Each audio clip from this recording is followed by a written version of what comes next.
This was not so much a team failing to implement a game plan, one that surely will be under fierce questioning by club power brokers, but a team with no belief.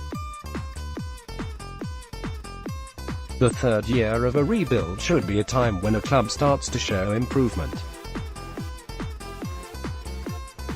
But with 42 players turned over in the past 3 years, with a heavy focus on securing draft picks, the Blues appear no closer to a bounce in fortunes.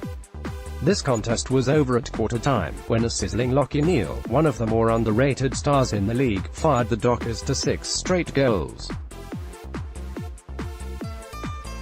Dockers coach Ross Lyon had wanted his side to honour Nat Fyfe's 150th match in fitting style. They did just that. Fyfe, going head-to-head with Cripps, finished with 30 touches. David Mundy was superb up forward, while the likes of Stephen Giro and Angus Brayshaw were busy. Carlton coach Brendan Bolton and veteran Carde Simpson verbally lashed the team at quarter-time, but there was no response. That 9 of the Dockers' 12 goals to halftime came from Blues turnovers highlighted how dismal the home team had been in the first goalless opening half since round 9, 2009, against Adelaide. It also prompted Blues Premiership great Mark McClure to declare on ABC Radio, "I've watched a lot of games in my life and that's probably the worst half of footy I've ever seen from Carlton." Unhappy Carlton coach Brendan Bolton. Photo app Cripps had worked hard in tight. Ed Curnow butchered the ball but battled away, but the fumbles and errors tormented the Blues.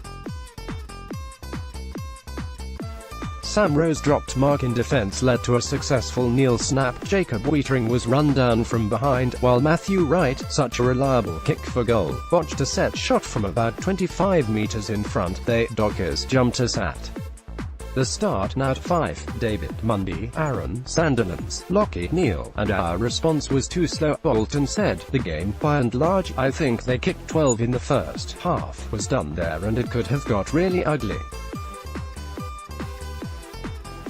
But to the players' credit, a bit of strong culture at halftime. They rallied each other and I think we may have got over the line in the second half. That could have got quite messy, so there is a little step forward for us in that the Blues had loaded up the forward line with tools. Charlie Curnow, Patrick Kerr and the returning Levi Casbolt in a bid to exploit the absence of injured Docker Alex Pearce, but the trio failed to deliver. At the opposite end of the ground, the sturdy Michael Aitken and Brennan Cox thrived in contested mark situations. Kerr's decision to not centre the ball to Lachie O'Brien on the cusp of half-time. Instead he took the shot for goal from just inside the boundary, sprayed it to the opposite pocket and even failed to make the distance, summed up the Blues' predicament. At a time when Mark Murphy is weighing up whether to re-sign, such a performance would not have helped the club. Relief of a kind finally came 25 minutes into the third term. Charlie Curnow centered the ball to Kerr, who, despite being 30 meters out, did not want to take the shot. He passed to Kerridge, who accepted the responsibility and converted. Simpson, whose effort can never be questioned, lifted and had 18 touches in the third term. His courage to back into a pack and mark, despite knowing a leading Aitken would crunch into him, reinforced why he is so beloved. Cripps' impact was noticeable and he would finish with a career-high 38 disposals, 16 contested. Matthew Cruiser was a factor up forward in the third term, booting 2, but Aaron Sandilands continued to dominate the hit-outs.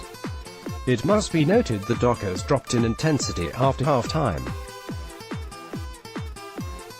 In fairness to the Blues, midfield draftees Paddy Dow and O'Brien had moments where they used the ball well by foot, but the absence of Murphy, the injured Sam Doherty and the defection of Bryce Gibbs have shredded the quality of an already weak list. The Blues deserved credit for the fight after half-time, but it was all too late in a season where more questions than answers remain. Fremantle 6.3 12.5 14.10 15.13 103 Carlton 0.4 0.7 3.7 6.10 46 goals Fremantle L Neil 3N5 2 A Brayshaw B Banfield B Cox B Matera D Mundy D Tucker H Valentine L Ryan M Apenes T Sheridan Carlton M Cruiser 2 M Wright 2 L Casbold S Carriage Bist Carlton Cripps Simpson Cruiser Fremantle Neil 5 Hamling Blakely Sandilands Jerome Paz Dean Margetts Craig Fleer